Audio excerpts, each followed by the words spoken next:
대치동 밤 10시. 도시가 잠들 준비를 하는 시간, 이곳의 시계는 오히려 더 날카롭게 깨어납니다. 복도에는 일정한 간격으로 배치된 사물함과 똑같은 모양의 문제집들이 줄지어 서 있습니다. 그리고 그 사이를 오가는 아이들. 그들의 표정에는 감정이 생략되어 있습니다.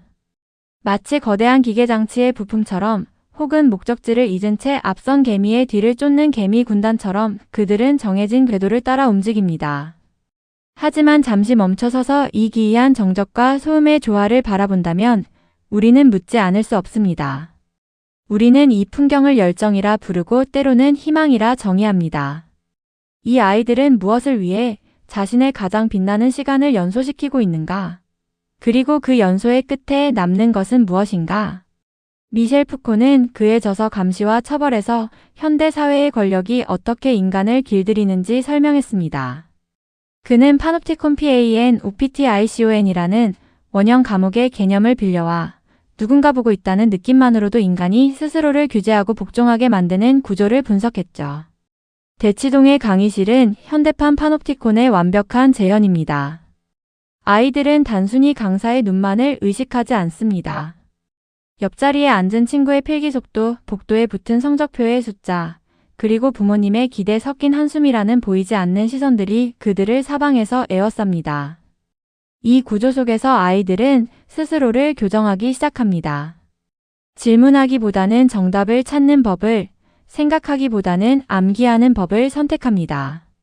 푸코의 관점에서 보자면 교육은 이제 지혜의 탐구가 아니라 수능하는 신체를 만들어내는 고도의 기술이 되었습니다. 자아는 성장의 주체가 아니라 시스템이 요구하는 규격에 맞춰 깎여나가는 조각달이 되어버립니다. 우리는 어린 시절 세상의 모든 것에 경이로움을 느꼈습니다. 밤하늘의 별을 보며 우주를 상상하고 길가에 핀 이름 모를 꽃을 보며 생명의 신비에 감탄했죠. 하지만 성공이라는 단 하나의 신을 숭배하기 시작하면서 이 모든 경이로움은 비효율이라는 이름으로 제거됩니다. 대치동이라는 거대한 공장은 아이들의 호기심을 원료로 삼아 성적이라는 공산품을 찍어냅니다. 아이들은 더 이상 왜? 라고 묻지 않습니다. 대신 시험에 나오나요? 라고 묻습니다. 인류가 수천 년간 쌓아온 철학적 고민과 과학적 발견들은 이제 4점짜리 배점의 문제로 격화되어 소모됩니다. 우리는 아이들에게 신을 약속합니다. 명문대라는 신, 안정적인 직업이라는 신. 그리고 그 신에게 닿기 위해 오늘이라는 제단 위에 어린 시절의 순수한 감탄과 질문들을 제물로 바치라고 강요합니다. 이 공장의 끝단에서 우리는 하나의 거대한 신상을 마주합니다. 그것은 바로 완벽 퍼펙션이라는 신입니다. 대치동의 아이들은 신앙심 깊은 수행자처럼 이 신상을 향해 매일 밤 절을 올립니다. 하지만 이 신은 자비롭지 않습니다. 1점의 실수도 용납하지 않으며 단 한 번의 뒤처짐조차 낙오라는 저주로 응답하죠. 이 시스템 안에서 아이들은 자신을 한 명의 인격체가 아닌 신에게 바쳐질 수치로 인식하기 시작합니다. 푸코는 말했습니다. 규율은 개인을 제조한다. 이곳에서 제조된 아이들은 스스로를 증명하기 위해 타인과의 끊임없는 비교라는 고행을 택합니다. 내가 누구인지보다 내가 누구보다 앞서 있는지가 존재의 유일한 증명이 됩니다. 성공이라는 신은 속삭입니다. 지금의 고통은 미래의 구원을 위한 필수적인 대가다. 그러나 그 구원의 실체는 무엇입니까? 높은 연봉, 사회적 지위, 타인의 부러움. 이 모든 것은 결국 남들에게 어떻게 보이는가에 천착한 외적인 껍데기에 불과합니다. 우리는 내면의 목소리를 죽이는 법을 배움으로써 외부의 박수 소리에 중독된 만들어진 신들을 양산하고 있는지도 모릅니다.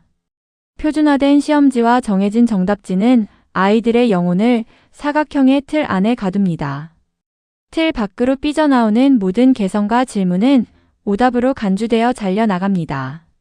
철학자 마르틴 하이데거는 현대기술 사회가 인간을 부품 스탠딩 마이너스 리저브로 전락시킨다고 경고했습니다.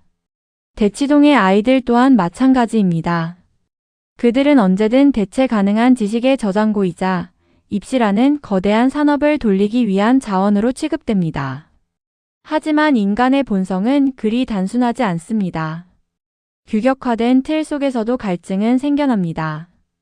나는 누구인가? 나는 왜 이 문제를 풀고 있는가? 라는 본질적인 의문이 스며 나올 때 시스템은 그것을 슬럼프 혹은 부적응이라 진단하고 더 강한 규율이라는 처방전을 내립니다. 우리는 아이들의 눈에서 생기를 앗아가는 대신 정답률을 높였습니다. 그들의 꿈을 앗아가는 대신 배치표의 등급을 올렸습니다. 그렇게 공장은 쉼없이 돌아가며 매년 수천 명의 우등생을 배출하지만 정작 그 공장을 걸어 나오는 아이들의 손에는 자신의 삶을 어떻게 항해해야 할지에 대한 지도가 들려있지 않습니다. 어느 날 문득 이 아이들은 거울 앞에 서서 낯선 이와 마주하게 될 것입니다. 모든 시험이 끝나고 모든 관문을 통과해 그토록 원하던 신의 성소에 입성했을 때 그들은 깨닫게 됩니다. 자신을 지탱해온 것은 자신의 의지가 아니라 누군가 등에 태엽을 감아주었기 때문이라는 사실을요. 목적지에 도착했지만 목적을 잃어버린 자의 공포. 이것이 바로 완벽의 공장이 숨기고 있는 가장 잔인한 비밀입니다. 우리는 아이들에게 어떻게 살 것인가를 가르치지 않고 오직 어떻게 이길 것인가만을 훈련시켰습니다. 승리의 함성이 잦아든 뒤에 찾아오는 적막 속에서 아이들은 비로소 자신이 잃어버린 경이로움의 잔해를 찾아 헤매기 시작합니다. 마침내 합격이라는 최후의 인장이 찍히고 공장의 문이 열릴 때 아이들은 세상 밖으로 쏟아져 나옵니다. 하지만 그들을 기다리는 것은 영광의 왕관이 아닌 형체 없는 허무입니다. 평생을 다음 단계를 위해 살아온 이들에게 다음이 사라진 자유는 오히려 거대한 감옥이 됩니다. 푸코는 권력이 인간의 육체뿐만 아니라 영혼까지 통제한다고 보았습니다. 시스템이 주입한 욕망을 자신의 욕망이라 착각하며 살아온 이들은 외부의 채찍질이 멈추는 순간 삶의 방향타를 놓쳐버립니다. 번아웃과 무기력은 단순한 피로의 결과가 아닙니다. 그것은 나라는 주체가 실종된 채 가속도만 남은 영혼이 보내는 마지막 비명입니다. 우리는 1등이 되는 법은 배웠지만 1등이 아닐 때의 나를 사랑하는 법은 배우지 못했습니다.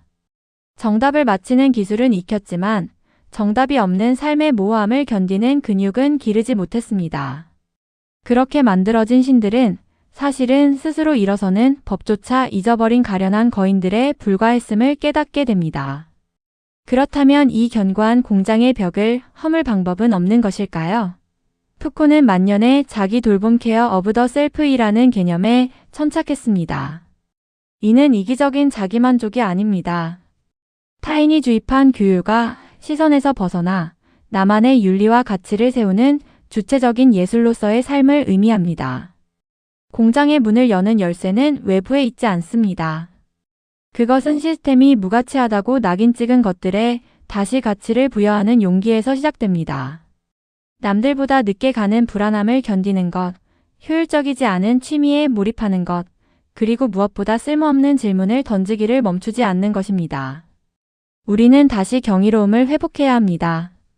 세상이 정해준 표준 규격에 나를 맞추는 전정 가위질을 멈추고 내 안의 야생적인 숲이 제멋대로 자라나게 내버려 두어야 합니다. 진정한 배움이란 정답을 복제하는 과정이 아니라 나라는 유일무이한 존재를 발견해 나가는 길고도 험난한 여정이기 때문입니다.